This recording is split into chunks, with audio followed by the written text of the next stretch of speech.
Religion imposée en Afrique, une escroquerie spirituelle bien huilée, pour dessoucher l'Africain de ses cultures et traditions ancestrales.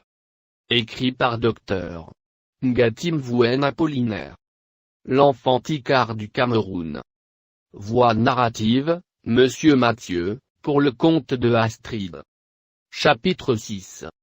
Appellation de Dieu dans quelques langues africaines. Dans les langues africaines que nous avons explorées, nous avons trouvé les appellations et explications littérales de Dieu ci-après. A. Cameroun. 1. En langue Tikar. Appellation, on appelle Dieu Mvenswab. Explication littérale, roi des invisibles, des ancêtres, des morts et des esprits qui sont chargés d'intercéder pour les vivants auprès de Dieu le Tout-Puissant, créateur des choses visibles et invisibles. Chez les Tikar, le nom de Dieu est très respecté. On ne le prononce que dans des circonstances vraiment sérieuses. Le culte rendu à Dieu n'est pas régulier. Les Tikar lui adressent des prières, surtout à l'occasion des grandes fêtes annuelles sous le contrôle du premier garant de la tradition Tikar qui est le chef, Mvin, du village. Ordinairement, nul ne saurait adresser directement ses prières à Dieu, sans passer par ses ancêtres, qui sont chargés d'intercéder pour lui auprès du Créateur. Toute demande s'obtient par médiation ancestrale chez les Tikar.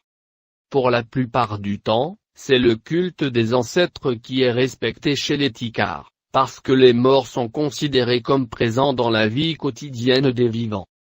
Ils observent la conduite de chacun et peuvent le cas échéant, intervenir en songe pour rappeler à l'ordre celui qui dévie du droit chemin.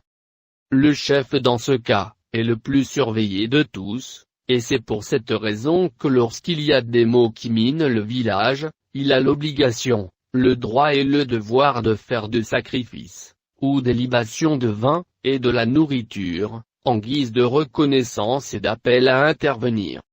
Tout est codé en langue Tikar. Tout se transmet de génération en génération par les garants de la tradition qui sont des véritables bibliothèques de la tradition orale. Chez les Tikar, Dieu intervient par l'intermédiaire des ancêtres. Mais les vivants ont la possibilité d'obtenir des protections supplémentaires contre les esprits mauvais. Le désir de se blinder conduit l'homme à la recherche des plantes médicinales et la pratique de la sorcellerie constructive ou dévastatrice, positive ou négative selon les circonstances. Aussi, Dieu est entouré d'ancêtres justes, bien qu'anonymes. Dieu est l'être suprême qui a toujours existé avant les ancêtres Tikar. Ses attributs sont sans nombre, car il est le Tout-Puissant, le Créateur. C'est lui qui a créé le ciel et toutes les choses, visibles ou invisibles. 2. En langue bamileke. Appellation, on appelle Dieu Sivi. Explication littérale, le en RJ initial et invisible à l'origine de la création de l'existence. 3. En langue Douala.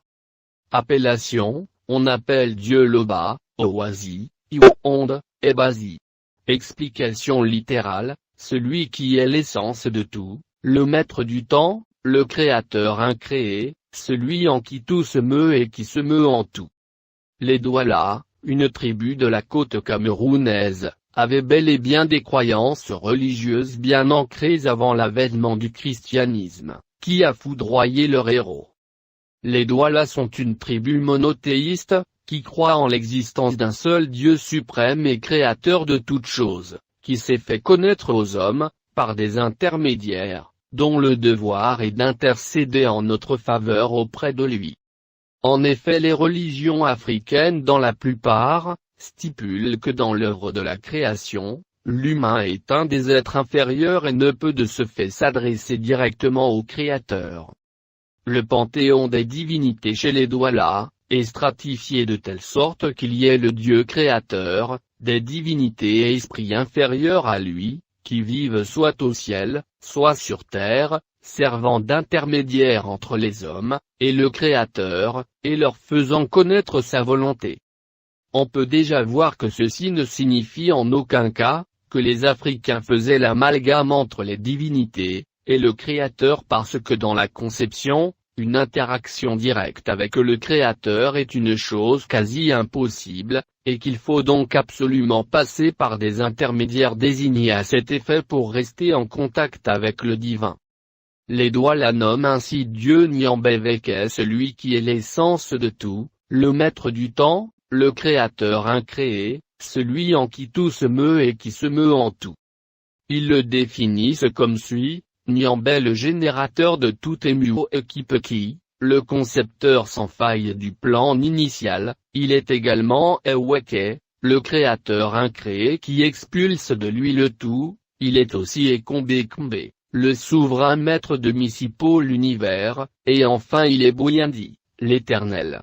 Nyambé est à la fois Nyansi, occulte, tout ce qui est caché, et Antelelele, apparent, Muo Ekipeki, concepteur, et Eweke, façonneur. Voilà la conception de Nyambévéké dans les croyances ancestrales chez les Douala. Aujourd'hui en langue douala le mot Loba s'utilise pour dire Dieu. Ceci n'est qu'un abus de langage du fait des évangélistes lors des diverses campagnes de conversion au christianisme, et également du missionnaire Alfred Sacker qui avait préféré le mot Loba pour dire Dieu à celui de Nyambé. Il est clair qu'Alfred Sacker et sa compagnie ont préféré Loba à cause de ses synonymes. Loba c'est le verbe lober qui est conjugué au passé simple. Ce verbe signifie tromper, abuser, mystifier, berner, leurrer, truquer, tricher. Voilà pourquoi le blanc a préféré Loba à Nyambévéké. Les Douala ont été bien lobés par Alfred Sacker et sa suite. Bénin.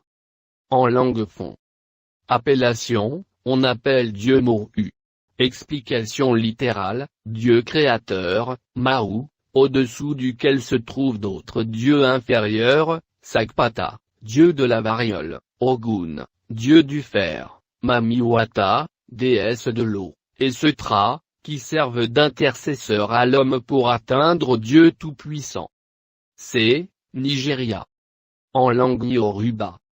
Appellation, on appelle Dieu Olodumare, Olorin, Olofin Orin. Explication littérale, créateur de l'univers, Oluwa pour désigner Dieu créateur du ciel et de la terre.